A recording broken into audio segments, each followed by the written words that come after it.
Hey nerds, today we're unboxing this Mezco Bishop figure right here. Check this out. Bishop, the last X-Man. Super nice looking packaging. Look at those awesome shots in the back. So cool. This is my first ever Mezco, so we're going to open this up together and see what's going on inside here. Now, full disclosure, I did open it for a live stream. Put it back in the box so I could do this video. Let's get it out of here and check it out. Ooh, look at that. It's super nice.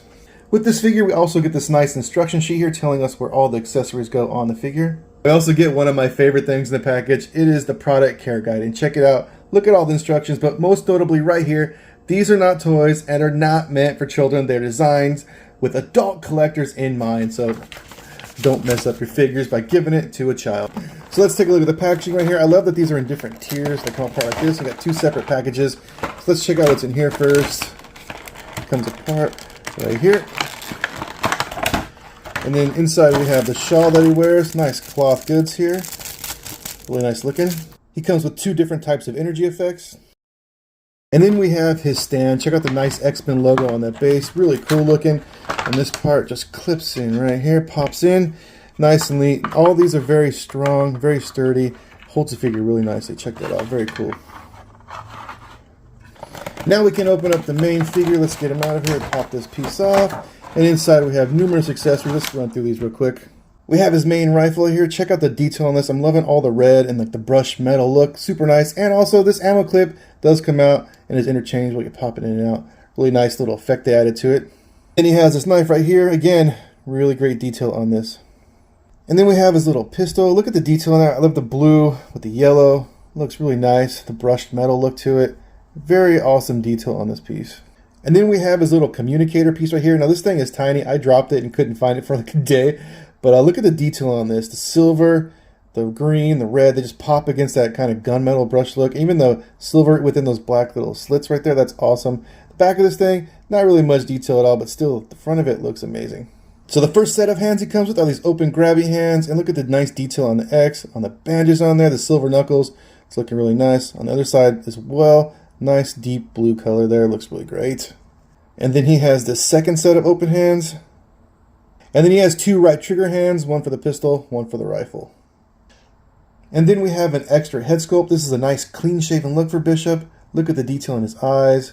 Look at the scar tissue on the M on his face. Oh, that's so cool looking. And then we have another head sculpt here. This one with an angry expression. The eyes lit up red. So cool. The long hair. The dreads looking really awesome. The scar again looks fantastic.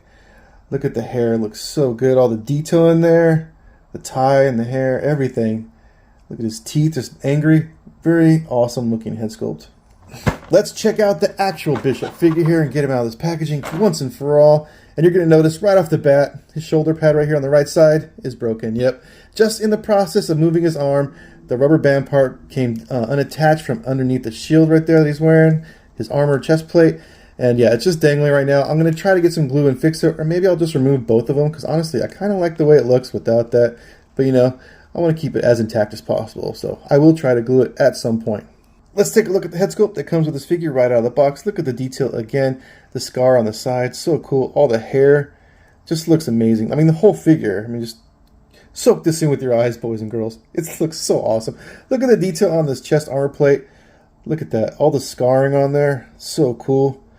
Even all the like worn details on the gauntlets, the shoulder pads, even the broken shoulder pad, all of it. Just, it looks so cool. Look at the boots, all the detail there. Such an awesome looking figure.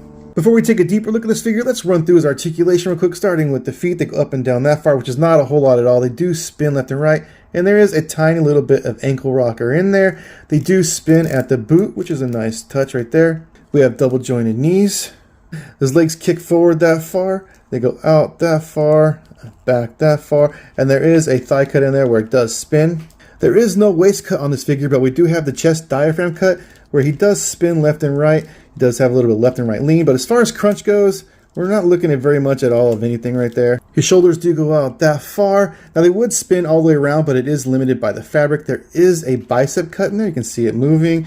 He does have double jointed elbows, which is a pretty nice bend actually. The wrists do spin around and have some movement as well. His head does turn left and right very well, but the hair limits any type of other movement up or down or side to side, any type of leaning. So you're basically just getting left and right turns out of that head sculpt. Now, if you use the head sculpt that has no hair, you're going to notice so much more movement in that neck and the head. It's actually a very nice joint once it's not limited by the massive hair. So like I said at the beginning of this video, this is my first Mezco figure, and I wanted to share something with you guys that I found interesting, especially to the people that never seen a Mezco figure before. The inside of the head sculpt, it's hard plastic, right, but the very inside is a nice soft rubber, and this goes on and off. It's so smooth. It's just amazing how it still pops. You can hear it.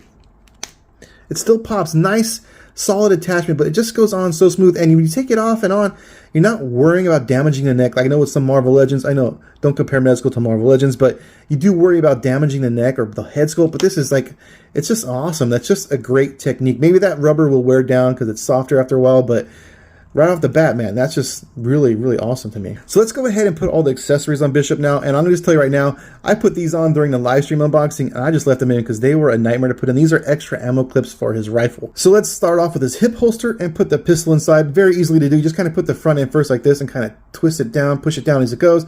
Fits in there nice and snug and tight. Look at how awesome that looks. It's beautiful. And then on the opposite hip, we have the place for his knife. Let's pop it in there. This will be really easy. Just slides right in. Nice and easy. There you go. Look at that. And then we have his grenades, and they go right here on his belt. And these are kind of a pain to get into. Let's see. All right, that one was not too bad. Maybe I lied. Let's try this side here too. And then, yeah, see, look, it just popped right out. Ooh, the notches. It kind of should fit in there nice and snug. There we go, that one. Now let's try to do this one without knocking that one out again. And there we go. Nice and snug in there. And they should stay there for the most part. Yeah, they're not just going to fall out on you. And then we have his little communicator piece, and this goes on the back of his belt right here. See if we can get that in there. I tell you, honestly, this belt and the accessories in it, some of the hardest things to deal with here. All right, once you get it in, there you go. It's a nice, snug fit all around. And then his rifle goes in the holster on the back. Should just kind of slide in there. It's a little bit loose on this one, but let's see. Does it pop out? Ah, it's staying on him. That's pretty cool right there. And you see from the front, look at awesome, all loaded up with his weapons. So let's try to put his shawl cape thing on it now. I don't know what you call it, but look at the detail on this. I love that it's kind of burnt around the edges. Very nice. I wonder, how does this go on him? Does it just go around him? How does it stay closed? And this is very big. Let's see. It goes around like this somehow, right? Does it wrap around twice or something? It looks insanely big. If you fold it, leave it folded in half and go like this, maybe that's how. It can't be right. That looks ridiculous. I really suck at this kind of cloth things, and I know it's like a major part of his look, but I kind of don't care. I think it goes under there, right? And then around, and then you can keep his arm out. And this one looks like it tucks under this too. At least that's what it looks like in the picture. That can't be right though. That looks absolutely ridiculous. How does it? You just like fold it around like that? Like that looks stupid too. I guess if you go all the way around, would you just like tuck it in over here? Like that's just a lot of fabric to go around him numerous times. I am really not cut out for this clothing stuff. Maybe we do just leave it folded in half and then kind of go like this. I feel like this looks way cooler, but I could be wrong. It wouldn't be the first time nor the last time. I'll have to watch a video on this, but that looks absolutely ridiculous. I give up. I'm just gonna leave this off of them. So let me show you guys how you use this little blast energy effect. It literally just slides right on his little fist right there. Check it out, looking nice. So the second energy effect is made to be held in his hand, and there are like little indentions where it looks like it should like slot into his hand. Some way you can hold it, but it doesn't seem like it really wants to stay that well. I can't really figure out a way to get it in his hand. You just kind of have to like balance it there, which is not the best option because it does just falls out so easily. Let's see here. Let's try again this way. Don't tell me it's a skill issue, right? Skill issue. It's always a skill issue. There you go. It's kind of balanced and it's staying for the meantime.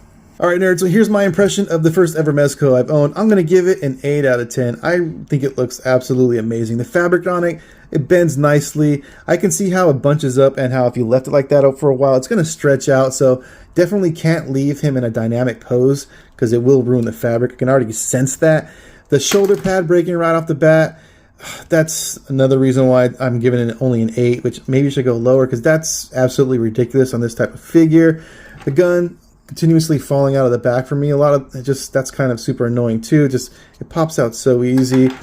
The knee pads, I don't really like the knee pads at all. This kind of rubber band that they're using right here for these, they're notorious for stretching out. Like I have numerous things that like have those and they always stretch out. It reminds me of the old He-Man figures from the 80s. Honestly, they had the little straps that would hold things on the figures, and they always stretched out over time and got ruined.